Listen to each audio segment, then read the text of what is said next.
الحمد لله نحمده ونستعينه ونستغفره ونؤمن به ونتوكل عليه ونعوذ بالله من شرور أنفسنا ومن سيئات أعمالنا من يهده الله فلا مضل له ومن يضلل فلن تجد له وليا مرشدا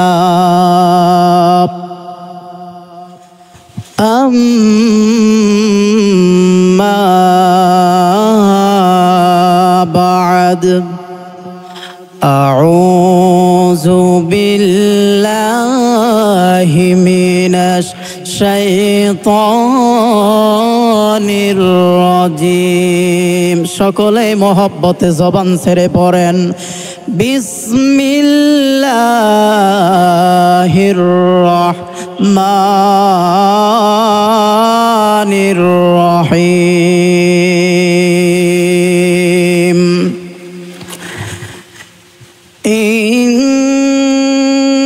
ইন্নামাল মুমিনুনা আল্লাযীনা ইযা যুকিরাল্লাহ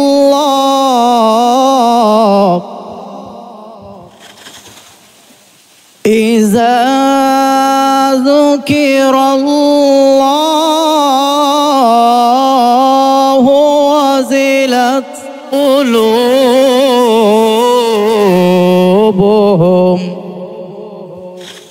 وإذا تليت عليهم آياته زادتهم إيمانا وعلى ربهم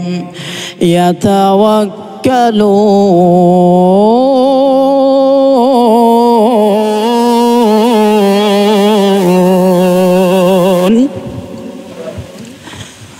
الله أكبر بسم الله الرحمن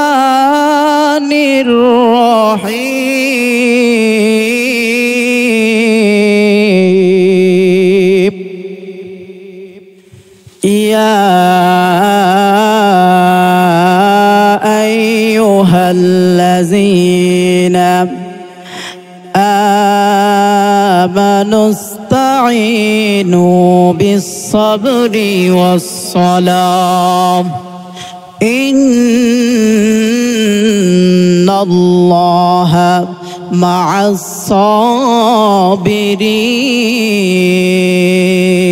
الصابرين وقال تعالى في شان حبيبه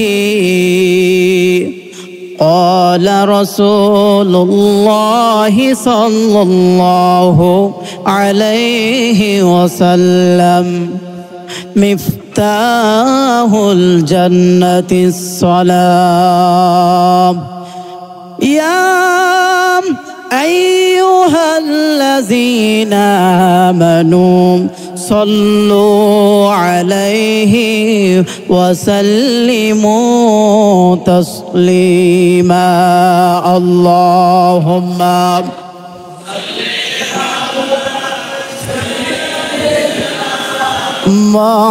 مولانا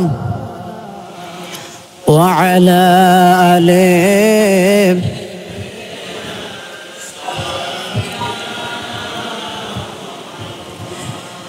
তুমি মেসওয়াক করা ফজিলত জানো খাবার শেষে মিষ্টি মুখের হাদিসটাও মানো। তুমি মেসওয়াক করা ফজিলত তো জানো, খাবার শেষে মিষ্টি মুখের হাদিসটাও মানো। শুধু কথাটা উচ্চ স্বরে বলতে পারো না, অন্যায় দেখে বারুদ হয়ে জ্বলতে পারো না। কেমন মুসলমান তুমি একটু ভাবো না, কেমন তোমার ঈমান একটু বলো না। আলহামদুলিল্লাহ, সমস্ত প্রশংসা মহান মালিক রব্বুল আলামিনের দরবারে, যে আল্লাহ পাক রব্বুল আলামিন আমাদেরকে সে মাগরিব থেকে নিয়ে এ পর্যন্ত আমাদেরকে পবিত্র কোরআনুল কারীমের এই মজলিসে মাহফিলে বসার ও আসার এবং পবিত্র কোরআনুল কারীম থেকে তার সোনালী আয়াতের উপরে আলোচনা, বিশ্ব নবীর হাদিস থেকে আলোচনা শোনা ও বলার তৌফিক দান করলেন। সে মহান মালিকের প্রতি অসংখ্য শুকরিয়া আদায় করি। সকলেই জোরে বলি আলহামদুলিল্লাহ। আল্লাহ প্রদত্ত যে আসমানি গ্রন্থ আমি নবীর উপরে নাজিল হয়েছে, এই কিতাব থেকে মেহনত করার বদলে আমার জামানা সবচাইতে বড় সুন্দর জামানা হয়ে গেছে। বলেন সুবহানাল্লাহ। আজও সেই কোরআন আছে না নাই? সেই আসমানি কিতাব আছে না নাই? আছে, কিন্তু নবী নাই। কে নাই? নবী নাই। কিন্তু এখন আছে ওরাসাতুল আম্বিয়া, আলেম ওলামাগণ। আলেমরা সেই কিতাব পড়বে, অনুধাবন করবে, সেখান থেকে খুলে খুলে মানুষের সামনে বয়ান করবে, মানুষেরা বুঝবে, অবুঝগুলো বুঝবে, অন্ধকারের পথ থেকে আলোর পথে আসবে, খারাপ মানুষগুলো অন্যায় কাজ থেকে বিরত হয়ে ভালো কাজ করবে। এটা নির্দেশকার। এবং কোন কিতাব থেকে শিক্ষা নেবে? কোরআনুল কারীম থেকে। এবং শিক্ষা দিবে কে? আলেম ওলামা। তাহলে একটা আলেমের কথা যদি আমরা মনোযোগ সহকারে শ্রবণ করি ভালো হওয়ার নিয়তে, আমি যতই কথা বলি আপনার আমার মন নাই কথার ভিতরে, উদ্দেশ্য নাই, যে শুনেই যাই তো রেগুলার, মোবাইলে আছে, এমনিতে আছে, আবার শুক্রবার জুমার দিন হুজুর আসে বয়ান করে, কত ওয়াজ মাহফিল শুনি। আসলে ভাই গো, আপনি আমি তো শুনতেইছি, কিন্তু শোনাটা আমাদের জন্য বন্ধ হবে সেই দিন যেদিন আজরাইল আলাইহিস সালাতু ওয়াস সালাম আমাদের জান কবজ করে নেবে। কিন্তু তার আগে আমাদেরকে ভালো হতে হবে। আমরা যদি নিজেকে মুসলিম দাবি করি, কি দাবি করি? কি দাবি করি? কথা বলতে হবে। কি দাবি করি? নিজেকে কি দাবি করি? মুসলিম। কিসের জন্যে? আমরা মুসলিমের ঘরে জন্ম হয়েছে এই জন্য। বলেন সুবহানাল্লাহ। এখানে তো আল্লাহ পাকের অসংখ্য শুকরিয়া আদায় করে শেষ হবে না। এই কারণে আল্লাহ পাক রব্বুল আলামিন ইচ্ছা করলে বৌদ্ধ, খ্রিস্টান, ইহুদি, নাসারা, মুনাফিক, মুরতাদ, হিন্দু ওদের ঘরে আমাদের জন্মগ্রহণ করাইতে পারত, কিন্তু তা না করে দয়ার আল্লাহ দয়া করে আমাদেরকে কাদের ঘরে জন্ম হওয়ার তৌফিক দান করেছেন? মুসলমানের ঘরে। আমরা মুসলমানের ঘরে জন্ম হতে পেরে খুশি না বেজার? তো আলহামদুলিল্লাহ, যার শুকরিয়া আদায় করে শেষ হবে না। শুরুতেই আমরা মুসলিমদের ঘরে জন্মগ্রহণ করেছি। এখন মুসলিম হিসাবে আমাদের করণীয় কি? মুসলিম হিসাবে আমাদের করণীয় কি? আমাদের করণীয় হলো আমাদের রসুল আমাদের মডেল। রসুল সাল্লাল্লাহু আলাইহি ওয়াসাল্লাম যা করে গিয়েছেন, যা দেখে শিখে দিয়ে গিয়েছেন, এটাই আমাদের করণীয়। আর রসুলের করণীয় আমাদের করণীয় এক হয়ে গেলে, ওই যে ভাই আগে একটা হাদিস বলল, আলমার ও মান আহাব্বা, রসুলকে মহব্বত করা হয়। রসুলকে মহব্বত করা হলে রসুল আমাদেরকে ভালোবাসবে, আমরা রসুলকে ভালোবাসবো। এটা দেখে আল্লাহ আমাদেরকে ভালোবাসবে, আমরা আল্লাহকে ভালোবাসবো। সব কিছু যখন মিলে যাবে, আল্লাহ বলেন আমার রসুলের শাফায়াত তোমার জন্য বান্দা অপেক্ষা করতেছে। আসো কঠিন কাল কিয়ামতের ময়দানে আসো, জাহান্নাম তোমাকে টাচ করতে পারবে না। তুমি বান্দা বিজলির আকারে আকারে ফুলসিরাতের উপর দিয়ে বিদ্যুতের ন্যায় পাড়ি দিয়া রসুলের সাথে জান্নাতে প্রবেশ করবে। বলেন না সুবহানাল্লাহ। তাহলে আমাদের করণীয় হলো, আমরা মুসলিমের ঘরে জন্মগ্রহণ করেছি, আমরা তো অনেক খুশি। রাসূলুল্লাহ সাল্লাল্লাহু আলাইহি ওয়াসাল্লাম আমাদের জন্য অনেক কষ্ট করেছেন। কি কষ্ট করেছেন শুনলে আশ্চর্য হয়ে যাবেন। যখন রাসূল করিম সাল্লাল্লাহু আলাইহি ওয়াসাল্লাম বিদায় হয়ে যাবেন দুনিয়া থেকে, বিদায় হয়ে যাওয়ার আগ মুহূর্তে আম্মা জান আয়েশা রাদিয়াল্লাহু তাআলা আনহা দেখতেছেন রাসূলের চোখে পানি। বিবি যখন দেখতেছেন আমার কলিজার টুকরা স্বামীর চোখে পানি, বিবির আরো ওই মুহূর্তে ভালো লাগবে। কোন বিবি যদি তার স্বামীর চোখে পানি দেখে, তাহলে বিবির মনটা আর ভালো থাকতে পারে না। আম্মা জান আয়েশা ডাক দিয়ে বলতেছেন, ইয়া রাসূলুল্লাহ, ইয়া হাবিবাল্লাহ, নবী গো, আপনার চোখে পানি কেন? আপনি একটু আমাকে খুলে বলেন না। রাসূলুল্লাহ সাল্লাল্লাহু আলাইহি ওয়াসাল্লাম কোনো কথা বললেন না। আম্মা জান আয়েশা রাদিয়াল্লাহু তাআলা আনহা ডাক দিয়ে বললেন, ইয়া রাসূলুল্লাহ, কলিজার টুকরা স্বামী আমার, আমি কি আপনাকে কোনো কষ্ট দিয়েছি নাকি? আমি আয়েশার কোনো কষ্টের জন্য আপনি কাঁদতেছেন নাকি? রাসূলুল্লাহ সাল্লাল্লাহু আলাইহি ওয়াসাল্লাম ডাক দিয়ে বললেন, আয়েশা রে, আমি নবী তোমার কোনো কষ্টের জন্য, তোমার কোনো ভুলের জন্য কাঁদি না। আয়েশা বলতেছেন, ইয়া রাসূলুল্লাহ, আজকে তো আপনি কান্না করবেন, স্বাভাবিক ব্যাপার, কেননা আপনার চোখে পানি আমি আয়েশা বুঝতে পারছি। আজকে আপনি দুনিয়া ছেড়ে চলে যাবেন, কয়েকদিন যাবত আমাদের চুলায় আগুন জ্বলেন। প্রায় 6 থেকে 7 দিন হয়ে গেল। ইয়া রাসূলুল্লাহ, আপনি না খাওয়া অবস্থা, আমি আয়েশাও খাই নাই, কারণ আমার স্বামী যতক্ষণ না খাবে ততক্ষণ কোনো স্ত্রী পান করতে পারবে না, খাইতে পারবে না। আজকে 6-7 দিন ভরা হয়ে গেল, আমাদের চুলায় কোনো আগুন জ্বলে নাই। ইয়া রাসূলুল্লাহ, এই টাইমে আজরাইল আসছে আপনার জান কবজ করার জন্যে, আপনি এই কারণে বুঝি কাঁদতেছেন? রাসূল বলে, আয়েশা রে, এই জন্য আমি কাঁদি নাই, আমার পেটে পাথর বাঁধা আছে, আরো 7 দিন যদি না খাই আমি ধৈর্য ধরতে পারবো। আয়েশা বললেন, ইয়া রাসূলুল্লাহ, ইয়া হাবিবাল্লাহ, আপনি তাহলে কেন কান্না করতেছেন? রাসূল আরবি মদিনার বুলবুল জনাবে মুহাম্মদুর রাসূলুল্লাহ সাল্লাল্লাহু আলাইহি সাল্লাম বলতেছেন, আয়েশা রে, আজ আমি একমাত্র কান্না করতেছি, আমি এই মুহূর্তে দুনিয়া ছেড়ে যাব, আমার গুনাহগার উম্মতেরা এতিম হয়ে যাবে। রাসূল 6-7 দিন ভরা খায় নাই, চুলায় আগুন জ্বলে না। রাসূল ইন্তিকাল করবে, আজরাইল আলাইহিস সালাতু ওয়াস সালাম তার সম্মুখে দাঁড়িয়েছেন। রাসূল বিবির মায়া ছেড়ে দিলেন, মরণের মায়া ছেড়ে দিলেন, ক্ষুধার মায়া ছেড়ে দিলেন।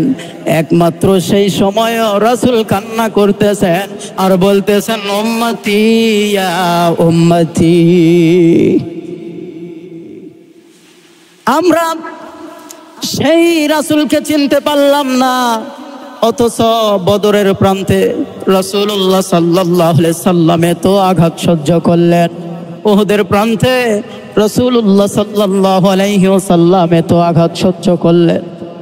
রাসূল আরবি মদিনার বুলবুল জনাবে মুহাম্মদুর রাসূলুল্লাহ সাল্লাল্লাহু আলাইহি ওয়াসাল্লাম ডাক দিয়ে বলতেছেন, আল্লাহ গো, আমার উম্মতেরা বড়ই গুনাহগার, এরা যদি কোনো গুনাহ করে আপনি দয়া করে গোপন রাখিয়েন।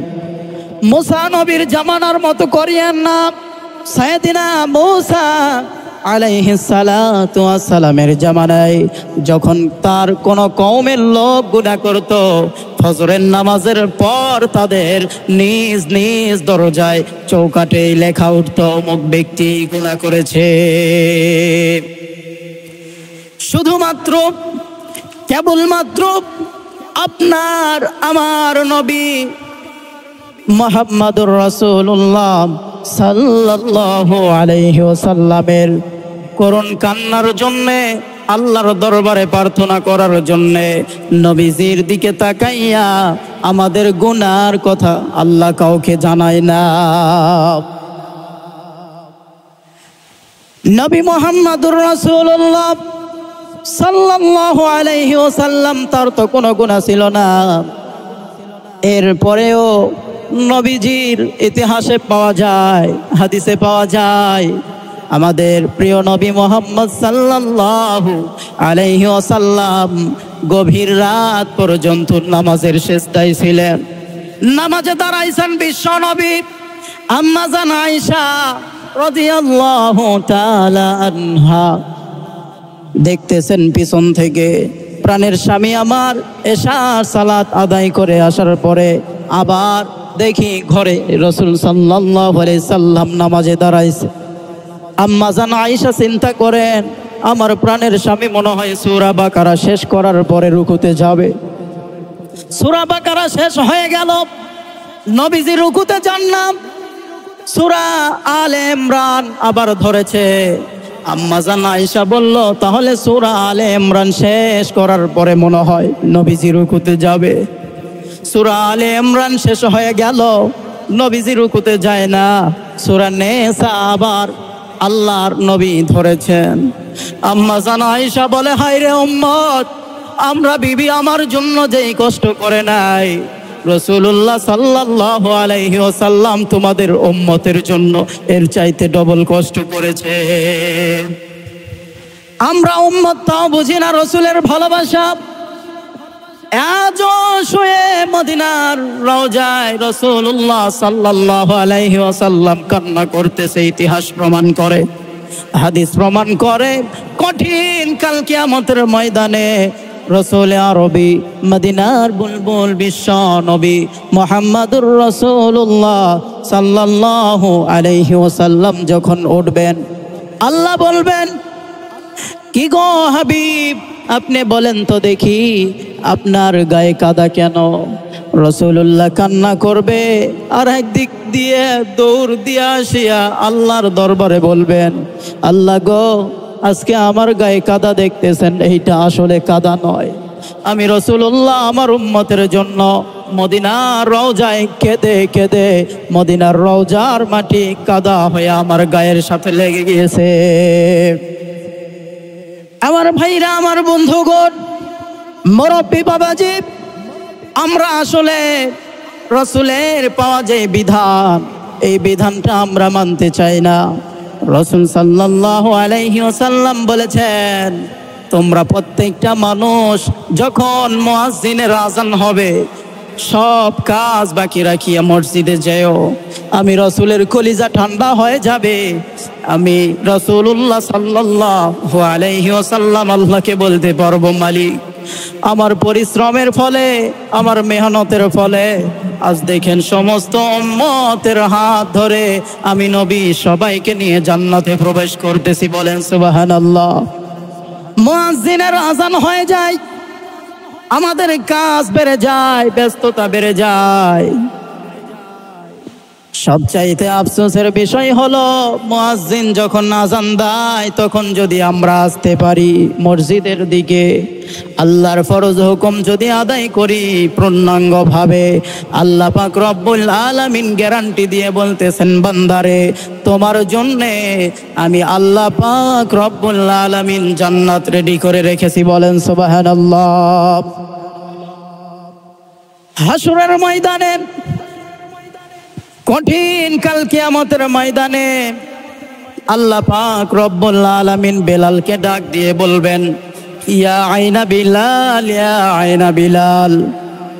সেদিন কিন্তু আল্লাহ পাক রব্বুল আলামিন বলবে না, ইয়া আয়না মনিরুল ইসলাম, সেদিন কিন্তু বলবে না ইয়া আয়না বক্তা, ইয়া আয়না শ্রোতা, সেদিন কাউকে ডাকা হবে না। অসংখ্য কাফের বেঈমান থাকবে এক জায়গায়, নবীরা থাকবে এক জায়গায়, সাহাবায়ে কেরামরা থাকবে এক জায়গায়, এবং আলেম ওলামাগণ থাকবে এক জায়গায়। সেইখানেতে আল্লাহ বলবেন ইয়া আয়না বিলাল, আসো, একটিবারের জন্য হইলেও আমি আল্লাহু আকবারের ধ্বনি তুমি এখানে যতগুলো মানুষ রয়েছে কঠিন কাল কিয়ামতের ময়দানে আমি আল্লাহু আকবারের ধ্বনি সবাইকে শুনিয়ে দাও। বলেন না আল্লাহু আকবার। আল্লাহ বলবেন এই কারণে বেলাল রে, দুনিয়ার জমিনে তুমি যখন আজান দিলে, তুমি যখন মসজিদের নববীতে আজান দিতে, আমার কোন বান্দা শুনছে, কোন বান্দা শোনে নাই। তোমার যখন হায়াত ছিল, মুহাম্মদ নবীর উম্মতের তখন হায়াত ছিল না।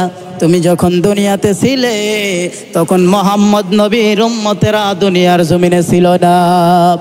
এই কারণে বিলাল তোমাকে আমি ডাকতেছি, আসো, সবার সামনে আল্লাহু আকবারের ধ্বনিটা তুমি শুনিয়ে দাও। তখন বেলাল এত মর্যাদা সম্পন্ন ব্যক্তি হয়ে যাবে, সকলের সামনে আল্লাহু আকবারের ধ্বনি দিয়ে আজান শোনায় দিবে। বলেন সুবহানাল্লাহ। সেই আজানের কথা, আল্লাহু আকবারের ধ্বনির কথা কাল কিয়ামতের ময়দানে যদি মরণের পরে আল্লাহ বলেন, দুনিয়ার জমিনে আল্লাহু আকবারের ডাক হয়, আল্লাহ মহান, আল্লাহ বড়, এই কথা শোনার পরেও আমরা মসজিদে আসতে চাই না। তবে যারা আসি, এদের জন্য যারা আমরা নামাজ আদায় করি, আল্লাহ পাক রব্বুল আলামিন বলেন এদেরকে 5টা পুরস্কার দেওয়া হবে। কয়টা? যারা নামাজ আদায় করি 5 ওয়াক্ত, এদেরকে 5টা পুরস্কার দেওয়া হবে। 1 নাম্বার পুরস্কার হলো দুনিয়ার জমিনে রিজিকের যে সংকীর্ণ এটা থাকবে না, অভাবমুক্ত জীবন থাকবে। আল্লাহ পাক রব্বুল আলামিন সকলের রিজিকটা প্রশস্ত করে দিবে। বলেন সুবহানাল্লাহ। 2 নম্বরে আল্লাহ পাক রব্বুল আলামিনের সালাত যারা আদায় করবে সারিবদ্ধ হয়ে, 5 ওয়াক্ত সালাত যারা আদায় করবে আল্লাহর ঘরে এসে, এরা অসুস্থ হবে না ততক্ষণ। আল্লাহ বলেন যতক্ষণ আমি তাদেরকে পরীক্ষার জন্য অসুস্থ না বানায় দিয়েছি। 3 নাম্বার, আমি আল্লাহ পাক রব্বুল আলামিন কঠিন কাল কিয়ামতের ময়দানে মিজানের ডান পাল্লাটা, ওজনের পাল্লা ভারী করে দিব। বলেন সুবহানাল্লাহ। 4 নাম্বার, বান্দার ডান হাতে আমল নামা দিব। 5 নাম্বার, বান্দাকে ফুলসিরাতের রাস্তা বিদ্যুতের গতিতে আমি পাড়ি দিয়াই, এরপরে বান্দাকে আমি মুহাম্মদ নবীর সাথে জান্নাতে পাঠাই দিব। বলেন সুবহানাল্লাহ। এই 5টি পুরস্কার দেওয়া হবে নামাজি ব্যক্তিদেরকে। আমার ভাইরা, আমার বন্ধুগণ, তাহলে শোনেন বেনামাজিদেরকে কিরকম কষ্টদায়ক যন্ত্রণা এবং তাদেরকে কয়টি আযাব দেওয়া হবে। নাম্বার 1, যারা বেনামাজি, নামাজ পড়ে না, আল্লাহর হুকুম শোনার পরেও মসজিদে আসে না, এই ব্যক্তিগুলোকে দুনিয়ার জমিনে 1 নম্বরে শাস্তি দেওয়া হবে। এরা যতই কামাই করুক না কেন, যতই রোজগার করুক না কেন, এদের রুজিটা, এদের রিজিকটা সংকীর্ণ হয়ে আসবে। করে দিবেন কে? তাহলে আমরা যত কিছুই করি না কেন, নামাজ না পড়ার কারণে আমাদের রিজিকটা সংকীর্ণ করে দিবেন আল্লাহ। 2 নম্বরে, আমরা যদি নামাজ না পড়ি তাহলে আমাদের সংসারে বরকত থাকবে না। 3 নাম্বার, আমরা যদি নামাজ না আদায় করি তাহলে আমাদের মরণের সময় অতি কষ্ট এবং যন্ত্রণাদায়ক মরণ হবে। আজরাইল আলাইহিস সালাতু ওয়াস সালাম এমন ভাবে বান্দাকে কষ্ট দিয়া মারবেন, বান্দা বলেন এই জমিন আসমান আমার বুকের উপর চাপায় দিলে যে এরকম ভারী, এর চাইতেও দ্বিগুণ ভারী আমার মৌতের যন্ত্রণা। বান্দা নামাজ যদি না পড়ে, মরণের সময় বান্দার এত পিপাসা লাগবে।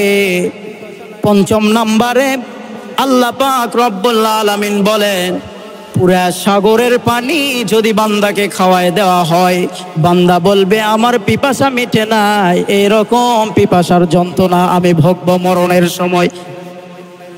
এবার বেনামাজির দুনিয়ার জীবন দশায় এই 5টি কষ্ট এবং আযাব দেওয়া হবে।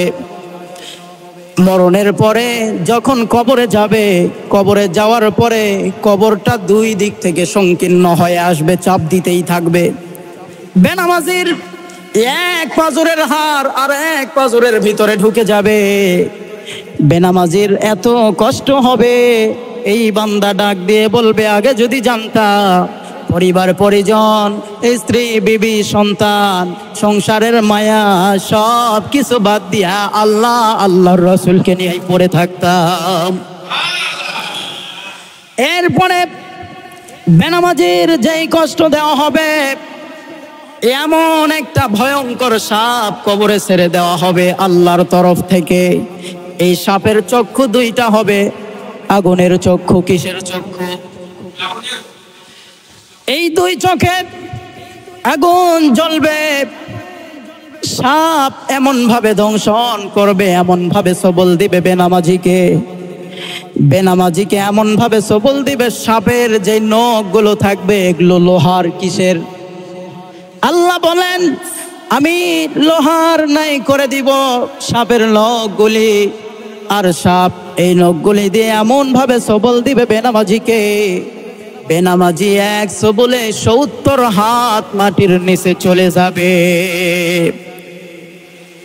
এই ব্যক্তি ডাক দিয়ে বলবেন, মালিক আমি দুনিয়ার জমিনে এত সাপ দেখেছি, আমার মনে হয় না এই সাপের মতো বিষ কোন সাপের আছে। আমাকে একটা সবল দিল, মনে হয় পৃথিবীর সমস্ত সাপ সবল দিলে যে এরকম বিষ, ওর চাইতে 70,000 গুণ বেশি বিষ নিয়ে সবল দিয়েছে। এত যন্ত্রণা। সাপ আবার বেনামাজিকে 70 হাত মাটির নিচ থেকে উত্তোলন করবে, আবার সবল দিবে। বেনামাজি আবার 70 হাত মাটির নিচে চলে যাবে। সর্বশেষ সাপ তৃতীয়বার যখন সবল দিবে, এরপরে সাপ বলবে, ওগো আল্লাহর বান্দা, আল্লাহ পাক রব্বুল আলামিন আমাকে তোমার ঘরে তোমার কবরে পাঠিয়ে দিয়েছে। শুধু আজকে নয়, শুধু এখন নয়, একবার নয়, 2 বার নয়, 3 বার নয়, কিয়ামত পর্যন্ত ইসরাফিল আলাইহিস সালাতু ওয়াস সালাম যতক্ষণ সিংহায় না ফুৎকার দিবে, আমি সাপ প্রত্যেকটা মিনিটের জন্য তোমারে সবল দিতেই থাকব। বেনামাজিদের আরো কষ্ট হলো, হাসরের ময়দানে আল্লাহ পাক রব্বুল আলামিন বেনামাজিকে আযাব দিবেন। হাসরের ময়দানে বেনামাজির বাম হাতে আমলনামা দেওয়া হবে। কোন হাতে? আর বাম হাতে আমলনামা দিলে কষ্ট না শান্তি? কিরকম কষ্ট? হাদিসে পাওয়া যায়, বেনামাজির বুকের মাঝখান দিয়া ছিদ্র করবে, বাম হাতটা বুকের মাঝখান দিয়ে ঢুকায় দিবে, পিঠের দিকে হাত বাহির করে দিবে। আল্লাহ রব্বুল আলামিন ফেরেশতাদেরকে ডাক দিয়ে বলবে, ফেরেশতারা তোমরা এই বেনামাজির কল্লাটা ঘুরিয়ে দাও পিঠের দিকে, এর বাম হাতে আমলনামার কিতাবটা দেওয়া হয়েছে, বেনামাজি কিতাবটা পড়ুক, এরপরে ওরে জাহান্নামে দিয়ে দাও।